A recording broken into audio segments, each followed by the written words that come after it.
Hey everyone, and welcome. Today, we're diving into a fascinating and, honestly, a rapidly growing part of the UK's financial landscape, Islamic mortgages. We're going to explore how they work and what the future looks like for 2026, all based on a fantastic analysis put together by the experts at Pro-Tax Accountant. So if buying a home here in the UK is on your to-do list for the next couple of years, you are definitely going to want to listen up. There's a massive, nearly $8 billion, that's over £7 billion market out there that's completely changing how people think about owning property. And as I mentioned, this entire breakdown comes straight from the brilliant team at Pro-Tax Accountant, so let's get right into what they found. Okay, so here's the game plan for today. We'll start with the big picture, then we'll zoom right in to explain how these mortgages actually work for you. We'll look at what's fueling all this growth, take a really honest look at some common questions, and then we'll try to figure out what this all means for 2026 before finally mapping out your next steps. All right, let's jump in. Section 1, a different way home. First things first, let's just get a handle on how big this market really is. Get this, right now, in 2025, we are talking about a market valued at a whopping $7.81 billion US dollars. This isn't some tiny niche corner of the financial world anymore. It is a major, established player. And it's not just big, it is growing fast. Projections are showing this market is set to expand to over $9.1 billion by 2030. Now, what's really interesting here is the momentum this chart shows. This kind of growth tells us we're seeing a shift from a niche product to a real mainstream financial choice. Okay, Section 2. We've seen the big numbers, but what does this all actually mean for you as a homebuyer? Let's break down how it all works in simple terms. So, the absolute heart of this whole thing is understanding the prohibition of riba, or interest. The core belief is that money itself shouldn't just create more money. Instead, real profit should come from tangible things, from trade and investment in actual assets, like a property. This is the fundamental difference. And the slide just lays out that difference perfectly. With a conventional loan, the bank just lends you money to buy a house. Simple.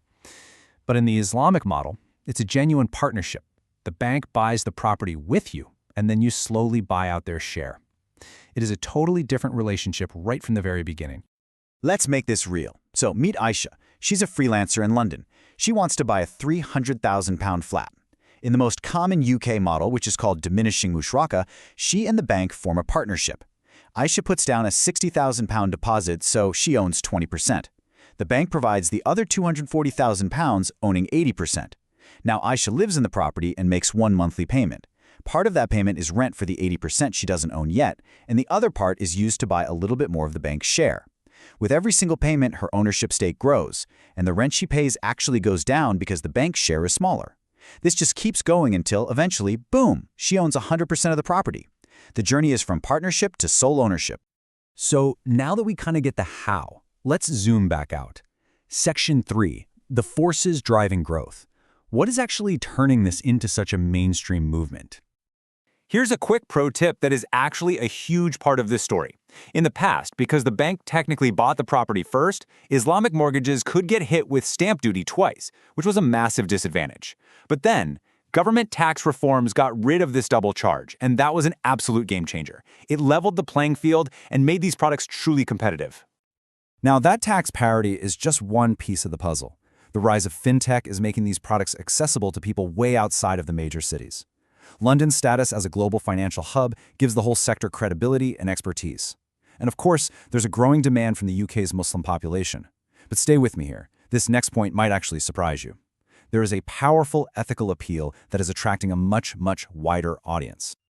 And here are the numbers to prove it. Research from Gatehouse Bank shows that nearly half of all UK homebuyers would consider using an ethical provider that follows these principles. Over a third are specifically drawn to the fact that their money isn't being invested in sectors like gambling or armaments. And look at this, 30% of non-Muslims would actually consider making the switch. So, the crucial point here is, this is becoming about an ethical choice, not just about faith.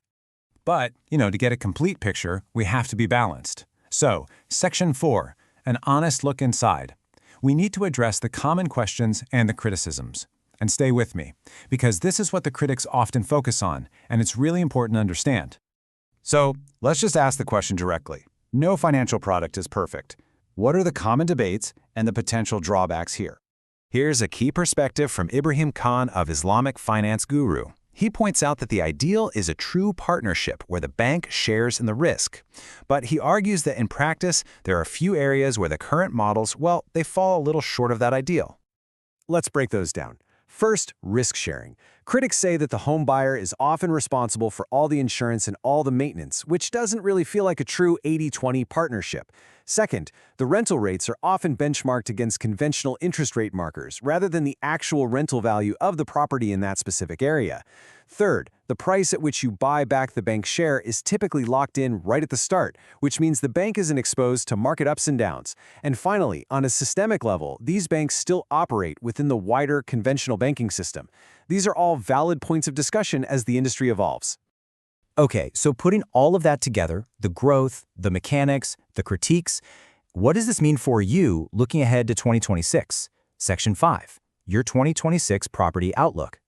Here's the trajectory. In 2025, we've got a strong, ethically appealing market being supercharged by fintech.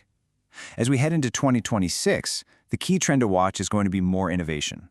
New products for everyday customers and for small businesses, all made easier to access through digital platforms. By 2030, this all comes together in a market worth over $9 billion, and it's firmly established as a mainstream option.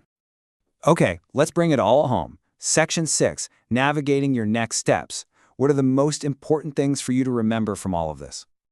Here are your key takeaways. First, this is a big and growing market.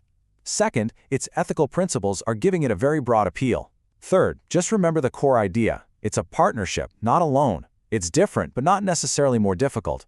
Fourth, it's an industry that is still evolving and addressing its critiques. And finally, and this is so important, getting expert guidance is absolutely key to navigating all the details. And on that note, please do remember that the information in this analysis is for general purposes only. It really shouldn't be your sole basis for making major financial decisions.